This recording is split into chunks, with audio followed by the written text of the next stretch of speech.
তিনি তার ছেলের সাথে আবার একত্রিত হন ঠিক কয়েক ঘন্টা পর। বাচ্চার পরবর্তী খাওয়ার সময় হওয়ার মধ্যেই সে আবার তার মায়ের দেখা পায়।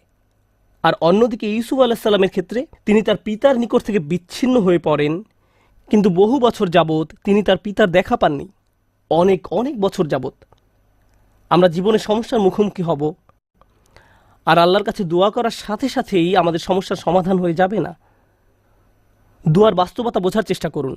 দোয়ার উদ্দেশ্য কি? আমরা প্রায় দোয়াকে তলাবের সাথে গুলিয়ে ফেলি। আরবিতে তলাব মানে কোনো কিছু তালাশ করা, কোনো কিছু দাবি করা, আর দোয়ার আক্ষরিক অর্থ হলো ডাকা। এটাই এর অর্থ।